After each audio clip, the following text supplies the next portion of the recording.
हीना voice में आपका स्वागत है। मेरी बड़ी बहन की बहू तो कितनी गोरी आई है।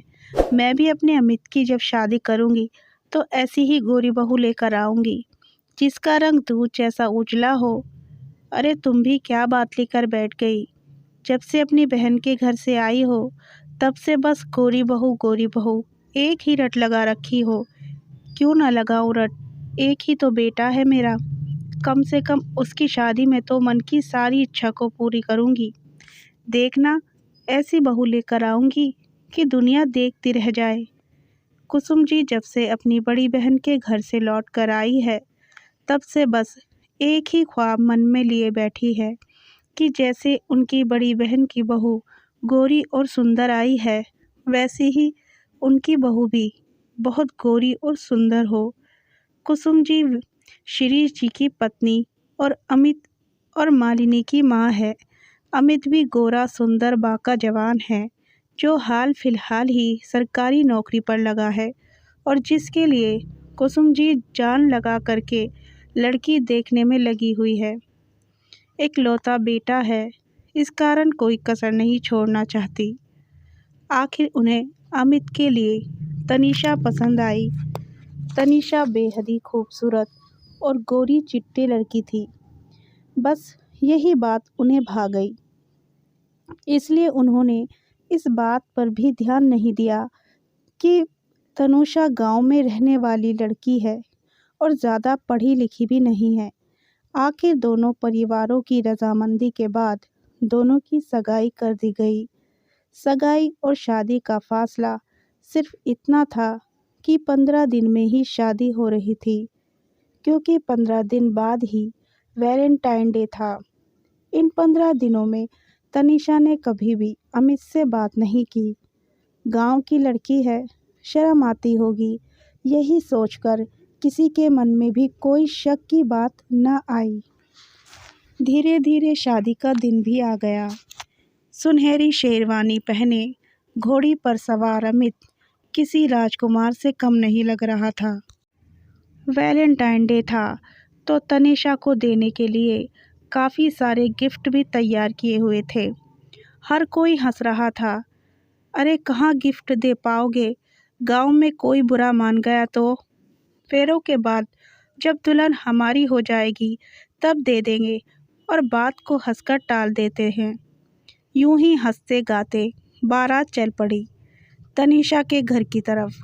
गांव में बारात में महिलाओं का निमंत्रण नहीं होता, इस कारण अमित की छोटी बहन और घर की छोटी बेटियों को ही बारात में गई थी। बारात वहां पहुंची तो उनका काफ़ी अच्छे से स्वागत किया गया। धीरे धीरे वरमाला का समय हुआ तो दुल्हन को बुलाया गया। जब काफ़ी देर तक दुल्हन नहीं आई और उसके माता पिता नज़र नहीं आए तो अमित और उसके पिता तनीषा के पिताजी के पास गए। अंदर जाकर देखा तो उसके पिता आंखों में आंसू लिए बैठे हुए हैं और तनीषा की मां रो रही है। क्या बात है, आप इस तरह से क्यों बैठे हुए हैं? बहुत दुखी लग रहे हैं। आखिर हुआ क्या है? तनीषा के पिता से कुछ कहते ना बना। आखिरकार उसके भाई ने हिम्मत करके बताया कि तनीषा किसी लड़के को पसंद करती थी और वह उसके साथ भाग गई। इतनी बड़ी बात आपने हमसे छुपाई। यहाँ हमें क्या बेइज्जत करने के लिए बुलाया था? हमें माफ़ कर दीजिए समधी जी। कैसे समधी? कौन से समधी? आपने तो हमारी इज्जत का तमाशा कर दिया। अब क्या बारात खाली लेकर जाएं? बात बढ़ती देखकर गांव के पंचों ने और बारात में आए बड़ों ने बीच बचाव किया और निर्णय यह हुआ कि तनीषा की छोटी बहन विनीता का विवाह अमित के साथ कर दिया जाएगा, जिससे बारात खाली हाथ ना लौटे। आखिर अपने परिवार की इज्जत के लिए अमित ने भी हाँ कर दी। विनीता तनीषा जितनी गोरी नहीं थी, पर सुंदर तो बहुत थी। सांवला सलोना रंग, तीखे नैन नक्श, कमर तक लहराते बाल। विनीता किसी भी मामले में कम नहीं थी। आखिरकार विनीता की शादी अमित के साथ कर दी गई और वह विदा होकर ससुराल आई। अमित की माँ जब दुल्हन को लेने के लिए आई तो दुल्हन को देखकर उन्होंने अपने पति से कहा, यह मेरी बहू नहीं है, यह किसे ले आए आप? मेरी बहू काली नहीं थी। तभी अमित के पिताजी कुसुम जी को ज़बरदस्ती खींचते हुए कमरे में लेकर गए। भाग गई तुम्हारी वह नालायक गोरी बहू, धोखा हुआ है हमारे साथ। अब बारात को खाली हाथ तो ला नहीं सकते थे, इसलिए लेकर आए हैं इसे। अरे तो लोटा लाते खाली बारात, ये काली बहू क्यों लाए? मेरे बच्चे की ज़िंदगी बर्बाद कर दी आप लोगों ने। अरे तुम तमाशा मत करो, घर में इतने मेहमान मौजूद हैं। कह रहा हूँ चुपचाप जाकर दुल्हन को अंदर लेकर आ जाओ।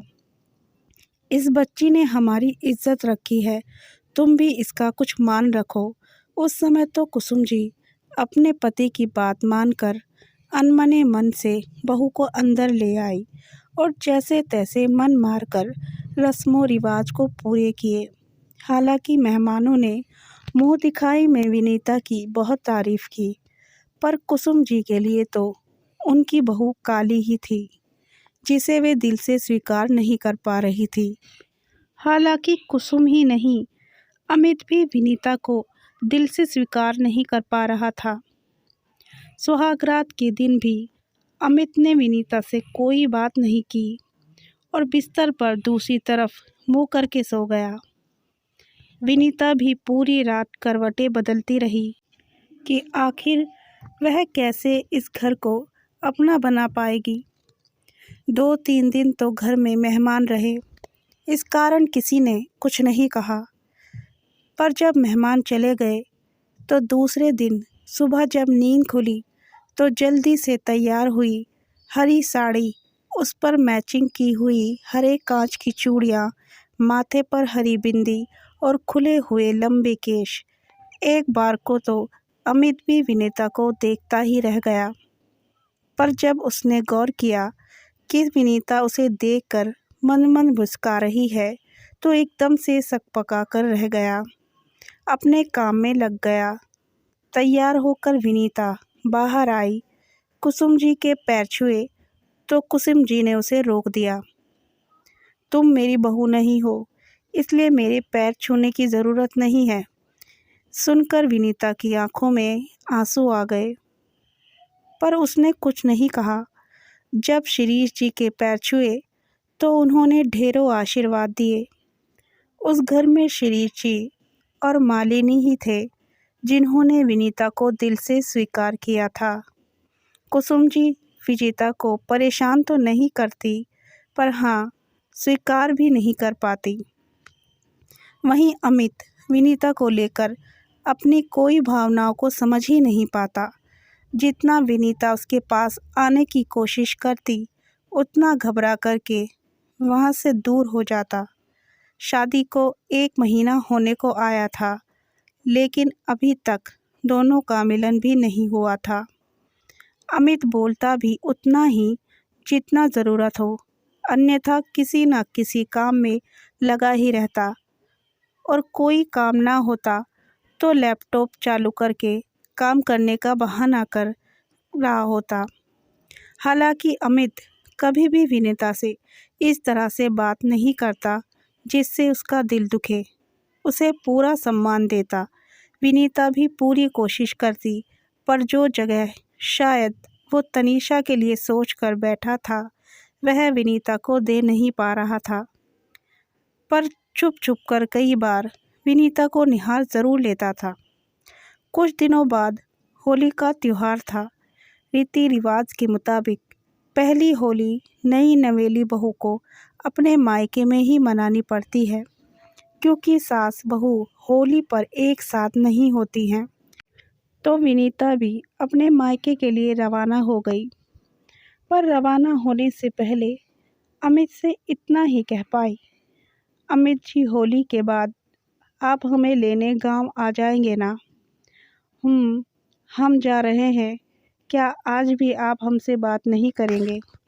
जानती हूँ कि आपकी और मेरी शादी जिस तरीके से हुई है उसमें तो रिश्ते बनाना भी बहुत मुश्किल हो जाता है, पर है तो हम पति पत्नी ही ना। मैं आपका इंतज़ार करूँगी। अमित कुछ कह ना पाया और विनीता अपने पिता के साथ अपने मायके रवाना हो गई। पर इस बार होली को लेकर उसके मन में कोई भी उल्लास नहीं था। होली के दिन मालिनी ने विनीता को सुबह सुबह फ़ोन किया। भाभी प्रणाम, कैसी हो? आप होली खेलने को तैयार नहीं? मालिनी जी, इस बार मेरा होली खेलने का मन नहीं है। क्यों, क्या हो गया? तबीयत तो ठीक है ना? हाँ, मेरी तबीयत ठीक है, बस इस बार ये रंग अच्छे नहीं लग रहे। पर मैंने तो सुना है आपको होली बहुत अच्छी लगती है। हाँ, मुझे होली अच्छी लगती है, पर इस बार मन नहीं हो रहा। चलो ठीक है, बाद में बात करती हूँ। विनीता से बात कर मालिनी अमित के कमरे में गई। भैया जल्दी चलो, कहाँ जा रही है तू? हर साल की तरह होली खेलने चलते हैं दोस्तों के साथ। और कहाँ? मेरा मन नहीं है। अच्छा, अब समझी। इधर आपका मन नहीं है, उधर भाभी का मन नहीं है। तुझे कैसे पता? अभी अभी भाभी से बात करके आई हूँ। और इधर गांव में विनीता चुपचाप घर के कामों में लगी हुई थी। उसके छोटे भतीजे भतीजी उसके साथ होली खेलने के लिए आते तो उन्हें डांट कर भगा देती। ऐसा करते करते दोपहर हो गई। विनीता आंगन में रखे कपड़े लेने के लिए आई तो उसके 9 साल के भतीजे ने उसके ऊपर रंग डाल दिया। कितनी देर से कह रही हूँ मुझे नहीं खेलना होली, क्यों रंग रहे हो मुझे? नहीं है पसंद मुझे कोई भी रंग। वह इतनी ज़ोर से चिल्लाई कि बेचारा बच्चा सहम सा गया। तभी अचानक उसके ऊपर किसी ने बाल्टी भरकर रंग डाल दिया। गुस्से में विनीता पीछे पलटी तो देखकर हैरान रह गई। अमित खड़ा मुस्कुरा रहा था। किसने कहा कि मेरी पत्नी को होली के रंग पसंद नहीं? मुझे तो मेरी पत्नी हर रंग में पसंद है। अमित जी आप? हाँ मैं। मुझे अपनी गलती का एहसास है। मेरी सांवली सलोनी हर रंग में खूबसूरत लगती है। आइंदा मत कहना कि तुम्हें कोई रंग पसंद नहीं। और अब कब तक यूं ही बुत बनकर खड़ी रहोगी? अब तो मुस्कुरा दो। बेचारे बच्चे को डरा ही दिया था तुमने। आपको तो हम पसंद नहीं थे, विनीता ने चिढ़ते हुए कहा। किसने कहा कि तुम मुझे पसंद नहीं थी? बस समझ नहीं पा रहा था। अच्छा, छोटे बच्चे हो क्या? ओ मैडम, नाराज़ हो गई? हाँ, नाराज़ हूँ, ठीक है, हक बनता है तुम्हारा। वैलेंटाइन डे पर ना सही, होली पर ही सही। आज पूछता हूँ, क्या तुम मेरी वैलेंटाइन बनोगी? इतनी आसानी से तो नहीं। तो फिर कैसे? विनीता ने पास रखी रंग की बाल्टी उठाई और अमित के ऊपर उड़ेलते हुए कहा। ऐसे सचमुच वह होली विनीता और अमित के लिए एक यादगार होली बन गई, क्योंकि वह पहली होली प्यार और शरारत के रंगों से रंगी हुई थी। कहानी पसंद आई हो तो वीडियो को लाइक और चैनल को सब्सक्राइब ज़रूर करें।